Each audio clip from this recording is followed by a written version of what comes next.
So good evening friends, welcome to my channel Edward Wings. And आज government of India ministry of defence की तरफ से एक नई स्कीम जो है वो लॉन्च की गई है जिसका नाम है अग्निपथ स्कीम। अग्निपथ स्कीम एक रिक्रूटमेंट स्कीम है जो कि आर्मी में जितने भी भर्ती होने वाले बच्चे होते हैं उस प्रोसेस को पूरा का पूरा हम कह सकते हैं एक बदल देने वाली ये जो है ये स्कीम जो है सामने आई है। क्या क्या फीचर है इस स्कीम के पूरे हम डिस्कस करेंगे, बने रहेगा वीडियो में। आइए स्टार्ट करते हैं वीडियो। पहले जब भी आर्मी में कोई भी रिक्रूटमेंट होती थी 10th या 12th के बेस पर, जो ऑफिसर्स रैंक की रिक्रूटमेंट है आप सीडीएस या एनडीए के थ्रू जा रहे हैं वो वैसी की वैसी रहेगी, उसके लिए जो है स्कीम नहीं है। जो सोल्जर लेवल पर रिक्रूटमेंट्स होती थी पहले क्या प्रोसेस रहता था कि आप एक स्पेसिफिक एज लिमिट होती थी, उसके बीच जो है आज आप अप्लाई करते थे और जो भी बच्चे सिलेक्टेड होते थे वो परमानेंट जो है 15 साल या 20 साल की सर्विसेज के लिए जो है वो वहाँ पर जॉब करते थे और उसके बाद जो है वो रिटायरमेंट जो है वो ले लेते थे। अब जो है ये स्कीम ऐसी स्कीम नहीं आई है। अब इस स्कीम के अंदर जो भी रिक्रूटमेंट्स अब आने वाले वक्त में आर्मी के अंदर होने वाली हैं सोल्जर लेवल पर, उसमें जो है मोस्ट ऑफ द टाइम जो है एक टेम्प्रेरी बेसिस पर जो है बच्चों को सिलेक्ट किया जाएगा और उसमें से कुछ बच्चे परमानेंट नेचर के भी पोस्टों पर जाएंगे, लेकिन मोस्ट ऑफ द रिक्रूटमेंट्स जो हैं वो टेम्प्रेरी बेसिस के लिए होंगी, जो कि 4 साल के लिए जो है वो रिक्रूटमेंट होगी। इस रिक्रूटमेंट में क्या होगा कि बच्चे जो हैं उनको भर्ती किया जाएगा। भर्ती की प्रक्रिया जो है पूरी वैसी की वैसी रहेगी, जिसमें आपको दौड़ निकालनी पड़ती है, आपका एक फ़िज़िकल स्टैंडर्ड होता है वो आपको पूरा मेट करना पड़ता है और उसके बाद आपका रिटन एग्ज़ाम भी होता है। ये स्टेजेस जो हैं ये एज़ इट इज़ रहेंगी, लेकिन जो भी बच्चे सिलेक्ट होंगे उसमें से जो है उन बच्चों को सिर्फ 4 ही साल जो है आर्मी के अंदर सर्व करने का मौका मिलेगा।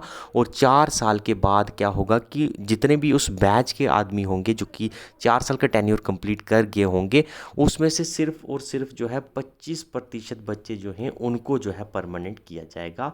और वो परमानेंट नेचर वाले बंदे जो हैं वो 15 साल या 20 साल की सर्विसेज कंप्लीट करके फिर रिटायरमेंट लेंगे। और बाकी जो 75% बच्चे होंगे इनको जो है एक पैकेज देकर जो है एक पैकेज देकर, एक अमाउंट देकर, स्पेसिफिक अमाउंट देकर इनको जो है वो बाहर कर दिया जाएगा। तो पूरे फीचर जो हैं क्या हैं ये सिंपल तरीके में मैंने आपको समझा दिया है। आइए अब एक एक करके जो है फीचर देखते हैं स्कीम का। सबसे पहले तो जिसमें मैंने कहा कि रिक्रूटमेंट जो होगी आपकी वो टेम्परेरी बेसिस पर होगी, जिसमें जो भी रिक्रूट होगा वो 4 साल के लिए होगा। और ये जो है स्कीम पूरे ही तीनों विंग्स जो हैं आर्मी के, चाहे वो आर्मी हो आपकी, चाहे वो आपकी नेवी हो या फिर आपकी जो है एयरफोर्स हो, तीनों ही विंग्स में जो है अब इसी तरह से जो है आने वाले वक्त में रिक्रूटमेंट होगी। याद रखिएगा सोल्जर लेवल की बात कर रहे हैं हम, ऑफिसर्स लेवल की बात नहीं कर रहे, ठीक है।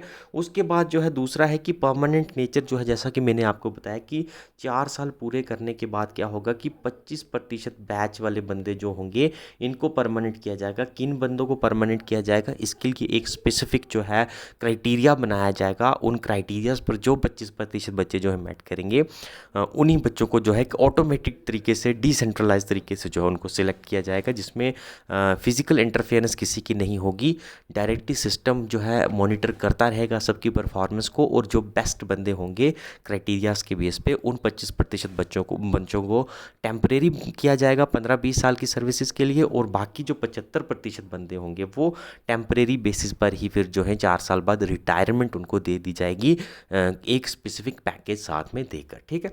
और उम्र जो है आपकी जो है इसके अंदर जो भर्ती होने के लिए बच्चे जाएंगे उनकी उम्र जो है वो 17.5 ईयर से लेकर 21 ईयर की बनी, यानी 17.5 साल से लेकर 21 साल के बीच अगर आप होंगे तो आप इस रिक्रूटमेंट रैली जो है उसमें हिस्सा ले सकते हैं। बाकी टर्म्स एंड कंडीशन जो है भर्ती होने के लिए, जैसी आज सोल्जर की भर्ती के लिए जो क्राइटेरियाज हैं वो वैसे के वैसे रहेंगे, ठीक है।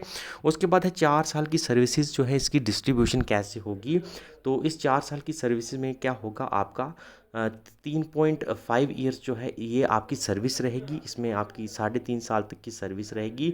और 6 महीने जो होंगे, 6 महीने की आपकी जो है वो इसमें आपकी ट्रेनिंग रहेगी, ठीक है। तो पहले 6 महीने की ट्रेनिंग होगी और उसके बाद जो है 3.5 साल की जो है आपकी सर्विसेज जो हैं वो होंगी इसमें।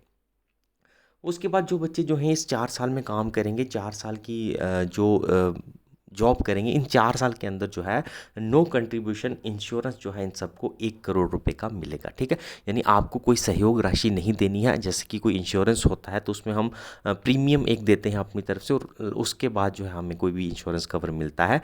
इसमें आपको प्रीमियम कोई नहीं देना है इन 4 बच्चों को, सॉरी जो बच्चे होंगे इनको 4 साल तक जो जॉब करेंगे इनको कोई प्रीमियम नहीं देना है और इनको 1 लाख का सॉरी 1 करोड़ का इंश्योरेंस कवर इनको मिलेगा।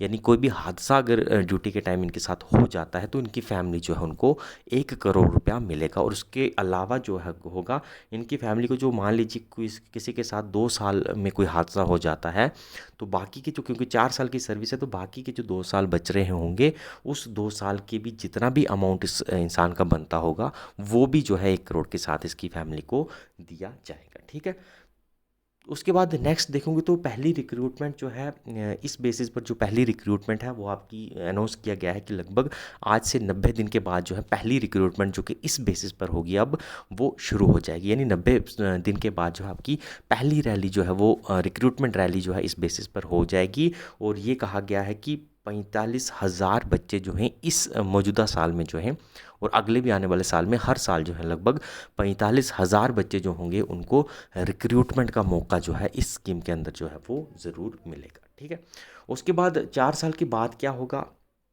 4 साल के बाद बच्चों के साथ क्या होगा, तो जैसा कि मैंने कहा है कि 25% बंदे जो हैं उनको परमानेंट कर दिया जाएगा एक स्पेसिफिक क्राइटेरिया को रखने के बाद।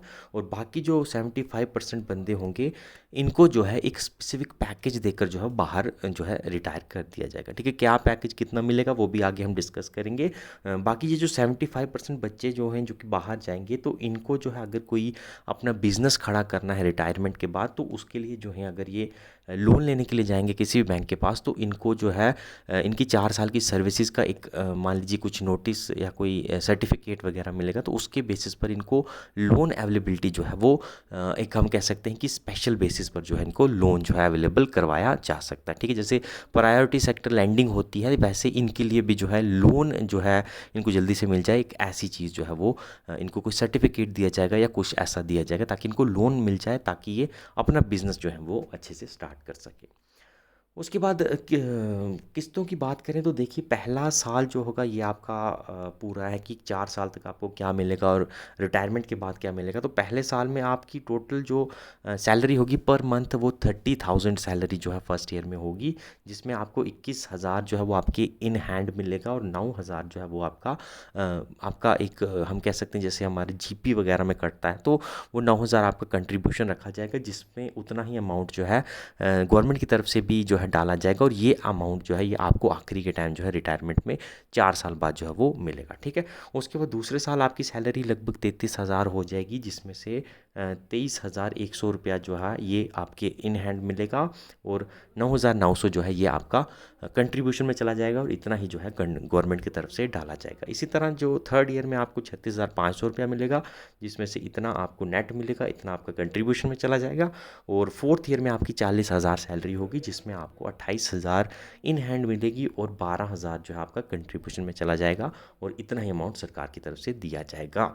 ठीक है, तो 4 साल बाद अगर आप देखोगे तो आपका जो कंट्रीब्यूशन है वो 5,02,000 हो जाएगा और इतना ही जो है 5,02,000 गवर्नमेंट की तरफ से डाला जाएगा, यानी 10,04,000 आपका कंट्रीब्यूशन हो जाएगा। और इसके ऊपर इंटरेस्ट रेट जो है लगेगा जब, तो आपको 4 साल बाद रिटायरमेंट के टाइम जो है 11,71,000 रुपया जो है वो एक पैकेज के तौर पर दिया जाएगा, जिसके साथ जो है आप अपना कोई भी बिजनेस जो है वो स्टार्ट कर सकते हैं। जो 75% बच्चे जो हैं जिनको रिटायरमेंट दी जाएगी। ठीक है, तो मेन पर्पस क्या है इसका, तो मेन पर्पस इस स्कीम का क्या है, अच्छी भली रिक्रूटमेंट चली आ रही थी, क्यों उसमें बदलाव लाए गए हैं।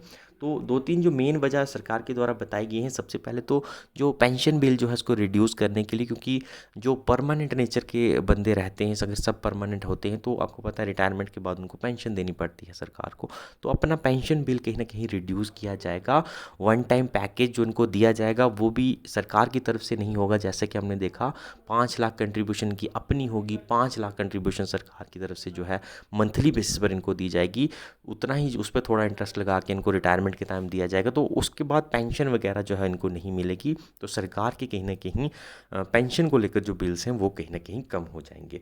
दूसरा है कि अपॉर्चुनिटी जो है यूथ को मिलेगी, क्योंकि परमानेंट नेचर की पोस्टों पर आपको पता है कम ही बंदे जो हैं जिनको मौका मिल पाता है आर्मी में सर्व करने का। तो 4-4 साल बाद अगर बच्चे रिटायर होते रहेंगे, उनकी जगह नए बच्चे जो हैं उनको ज़्यादा जो है ज़्यादा से ज़्यादा मौका मिलेगा कि ज़्यादा बच्चे जो हैं आर्मी को सर्व कर सकें, ठीक है। और दूसरा है कि 4-4 साल की सर्विस, क्योंकि 17 से 21 साल ही इसकी जो है रखी गई है, हम कह सकते हैं क्राइटेरिया। तो मैक्सिमम बच्चा जो कि रिटायरमेंट के टाइम जो है वो 25 साल का ही हो सकता है। तो आर्मी में जो पर्सनल रहेंगे वो यूथ पर्सनल रहेंगे, यहाँ पर जो एज्ड पर्सनल हैं उनकी कहीं ना कहीं तादाद जो है वो कम हो जाएगी। और यूथफुल अगर आर्मी होगी तो उसकी परफॉर्मेंस जो है वो नेचुरली जो है वो ज़्यादा होगी। तो ये कुछ जो है मेन पर्पस जो स्कीम के बताए जा रहे हैं। बाकी 90 दिन के बाद आपकी पहली रैली जो है इसके बेसिस पे स्टार्ट हो जाएगी। देखते हैं कितनी स्कीम जो है कामयाब हो पाती है, लेकिन एक चीज़ ज़रूर है कि ज़्यादा बच्चों को जो है यहाँ पर मौका मिल पाएगा। Thank you, have a nice day.